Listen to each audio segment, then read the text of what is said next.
नहीं समझ पाते। मैं तो नाम तो इन जीवों आपकी चरणों की रचनी नहीं हूँ। मैं आपकी माया को कैसे समझ सकता हूँ। भगवान मुझे क्षमा कर दीजिए, मुझे क्षमा कर दो। अब तो भगवान ने उसको क्षमा कर दिया। उसकी नाव पहले के समान धन से भर दी। अब तो वह खुशी खुशी भगवान के जयकारे लगाते हुए अपने घर के लिए चलती है। अब सज्जनों, पहले क्या होता था कि जब कोई भी पति बड़े दिन बाद अपने नगर में आता था तो उसकी पत्नियां उस नगर के भारी का पूजन करके बड़े अच्छे तरीके से अंदर लाती थी। अब वो अपने घर के नगर के पास पहुंचे, नाव को लेकर अपने दूत यानी एक नौकर को आज्ञा देकर कहा, जाओ हमारे घर हमारी पत्नी और पुत्री को बुलाकर लेकर आओ।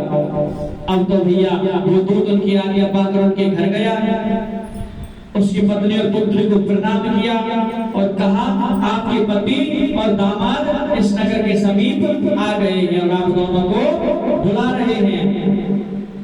आप सज्जनों, एक बात सोचो, जिस पत्नी और के पति कई सालों से जेल में हो और वो एकदम से घर आ जाए तो उस पत्नी की खुशी का ठिकाना नहीं रहता। वो तो बेचारी खुशी के मारे झूम उठती है, तो उनको बहुत ज्यादा अंदर से खुशी हुई। लेकिन वो उस समय भगवान की कथा कर रही थी, तो उस वैश्य की पत्नी ने अपनी बेटी से कहा, मैं पूजन करने जाती हूँ, मैं पूजन करके दोनों को घर ले आऊंगी, लेकिन तू भगवान का पूजन करके प्रसाद ग्रहण करके तभी आना।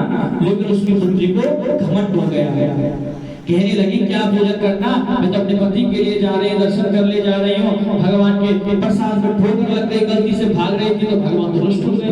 कहने लगे, जिसके आशीर्वाद से तेरा पति वापस आया और तू उसी का अपमान करती है।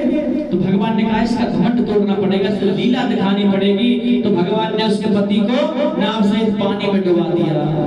अब तो भैया अपने पति को डूबा हुआ देखकर रोने लगी, विलाप करने लगी। तब उस वैश्य ने भगवान से प्रार्थना की कि हे ठाकुर जी महाराज दीनदयाल, यदि मुझसे या मेरे परिवार से अनजाने में कोई भूल हो गई हो उसे क्षमा कर देना।